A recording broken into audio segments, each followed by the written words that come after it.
के समूह लोन में आखिर महिलाओं को शिकार कैसे बनाया जा रहा है और कैसे आप बच सकती हैं, महिलाएं भी बच सकती हैं, आपके परिवार भी बच सकते हैं समूह लोन का शिकार होने से। सबसे पहली बात तो मैंने बार बार कहा है, आपने समूह लोन लिया कोई बुराई नहीं है। समूह लोन लेने में या किसी तरह का भी लोन लेने में कोई बुराई नहीं है। लोन लेना कोई अपराध नहीं है और यदि आप लोन नहीं चुका पा रही हैं या नहीं चुका पा रहे हैं, ये भी कोई अपराध नहीं है। तो कोई आपको अपराधी ना बनाए, आपको अपने आप को अपराधी फील मत करिए। आपने कोई गुनाह नहीं कर दिया है और यदि आप किस्त नहीं दे पा रहे हैं, खुल करके बात करिए। जो मैनेजर है उसको बताइए मैं किस्त नहीं दे पाऊंगी, और यदि मैनेजर आपको कुछ इस तरह की बातें बोले तो सतर्क हो जाइए। जैसे मैनेजर कई बार बोलते हैं आप हमारे दफ्तर में काम करने चलिए, हम आपको झाड़ू पोछा करवाएंगे और आपको किस्त नहीं भरनी पड़ेगी। ये जाल है, इस जाल से बचना है। अगर आज वो आपको अपने दफ्तर में ले गया, शुरुआत में वो कभी नहीं कहेगा कि आपको शारीरिक संबंध बनाने होंगे या वेश्यावृत्ति में डाला जाएगा। वो शुरुआत में यही बोलेगा कि आप हमारे कार्यालय में काम कर लीजिएगा, ऑफिस का काम मिल जाएगा और आपको किस्त नहीं भरनी पड़ेगी। जब ऐसा ऐसा आप ऑफिस के काम में चले जाएंगे तो वहां पर आपके साथ व्यभिचार करना शुरू करेगा और वो चेक करेगा। अगर वो महिला व्यभिचार करने के लिए तैयार हो जाती है या उस पर दबाव बनाया जाता है और वो इस डर से, क्योंकि यहां से नौकरी भी हट जाएगी, मैं किस्त भी नहीं दे पाऊंगी, तो फिर वो गलत काम में डाल देते हैं उसको। कई बार ऐसी महिलाओं को ही आइडेंटिफाई करते हैं कि जो महिला अपने परिवार के साथ नहीं रह रही है, अपने हस्बैंड के साथ नहीं रह रही है या हस्बैंड बाहर रह रहे हैं, उन महिलाओं को ज्यादा टारगेट करते हैं। तब तक आपको लोन देते रहेंगे जब तक आप डिफॉल्ट ना कर जाए। तो बेहतर ये होगा जब आपको जरूरत नहीं है तब लोन ना लें। अगर आपने लोन ले लिया है समय पर किस्त जमा कराइए, डिफॉल्ट मत करिए। अगर आप डिफॉल्ट नहीं करेंगी तो ये कभी आपके साथ व्यभिचार नहीं कर पाएंगे, आपको अपने जाल में नहीं फंसा पाएंगे। ये उन्हीं महिलाओं को अपने जाल में फंसाते हैं जो लोन डिफॉल्ट कर जाती हैं। और यदि किसी सरकार की नीति के कारण, नोटबंदी, जीएसटी, लॉकडाउन या किसी और कारण से आपका व्यापार नहीं चला या आपके पति की सैलरी आती थी नौकरी हट गई है या व्यापार बंद हो गया है, आप किस्त नहीं भर पा रही हैं, आप रिटर्न में लिख करके उनको दीजिए मैं किस्त भरने की स्थिति में नहीं हूं। और जो जब आपका लोन दिया जाता है, ग्रुप लोन में, समूह लोन में आपका इंश्योरेंस कराया जाता है, इंश्योरेंस के पेपर लीजिए और उन्हें पूछिए कि अगर कल को मैं किस्त नहीं भर पाती हूं तो क्या होगा, उस केस में मुझे कितना समय मिलेगा। क्योंकि कोई भी बैंक को, कोई भी एनबीएफसी को आपको प्रताड़ित करने का अधिकार नहीं है, वो आपको समय दे सकता है। आप उनसे समय मांग लीजिए कि मेरी स्थिति ठीक नहीं है, मुझे 6 महीने 1 साल का समय दिया जाए, 1 साल बाद मैं अपनी किस्त भरनी शुरू कर सकती हूँ। और जितना समय आपको लग रहा है, जितना समय चाहिए उतना समय आप मांग सकते हैं। लेकिन कोई आपके साथ व्यभिचार ना करे, अत्याचार ना करे, गलत ना करे, गाली गलौज ना करे, बदतमीजी ना करे, ये आपकी भी जिम्मेदारी है। अलर्ट रहिए। और जो समूह के अध्यक्ष जिस महिला को बनाया जाता है, जनरली वो महिला बहुत तेज होती है और वो दूसरी महिलाओं को भी दबाने का काम करती है, दबना नहीं है।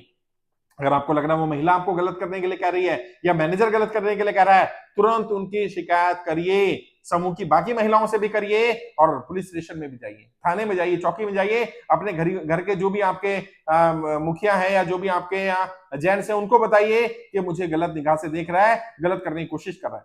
और ये जो मैनेजर है उन्हें मैं बता देना चाहता हूं, आपने कई जगह बहुत बहुत गलत कर रखा है। अब ये सब बातें पब्लिक डोमेन में आने लग गई हैं। आपको अधिकार नहीं है, आप किसी महिला को उसके पति के खिलाफ भड़का रहे हैं, आप महिला को बोल रहे हैं आप तो बढ़िया हैं, आप तो अच्छी हैं, आपके पति खराब है, आपके पति नाकारा है, आपकी गलत जगह शादी हो गई, आपको तो ये सुविधा मिलनी चाहिए थी, आपके घर में ये होना चाहिए था, आपके घर में कलर टीवी नहीं है, आपके घर में फ्रिज नहीं है, आपके घर पे एयर कंडीशन नहीं है, आपके घर पर बाइक नहीं है, गाड़ी नहीं है, स्कूटर नहीं है। अरे भाई उसकी स्थिति खराब है, क्यों उसको ये एहसास करा रहे हो कि उसकी स्थिति खराब होने के कारण उसका हस्बैंड है या उसका ससुराल वाले, क्यों उसको नेगेटिव कर रहे हो? इससे तो परिवार टूट जाएंगे। और ये लोग क्या करते हैं, बहुत सारी जगह पता चला मैनेजर ही लेकर भाग गया उस व्यक्ति, उस महिला को, जिस महिला के यहाँ ये समूह चला रहे थे, क्योंकि उस महिला के साथ उसके संबंध ऐसे हो गए थे। और कई बार महिलाओं को जैसे काम के लिए बुला लिया और वहां पर क्या करते हैं, व्यभिचार करना शुरू कर देते हैं और फिर उन पर दबाव बनाते हैं कि हमने वीडियो रिकॉर्ड कर ली है, अगर आपने किसी को बताया तो आपकी बदनामी हो जाएगी। मैं गांव की महिलाओं से, अपनी बहनों से, अपनी माताओं से, अपनी बेटियों से कहना चाहता हूं, बिल्कुल डरना नहीं है। इसमें आपका गुनाह नहीं है, गुनाह उन्होंने किया, अपराध उन्होंने किया, सजा उनको मिलेगी, अपराधी वो है। आप मुंह मत छुपाइए, आप सामने आइए। बदनामी से डर से अंदर अगर बैठी रहेंगे ना, बाहर नहीं आएंगी, चुपचाप बैठे रहेंगे तो क्या होगा, ये इतने गंदे लोग हैं, इतने घटिया लोग हैं, आज ये आप पर गलत निगाह रख रहे हैं, आपके साथ गलत कर रहे हैं, कल ये आपकी बेटी के साथ, आपकी बहन के साथ गलत करेंगे। रोकना पड़ेगा।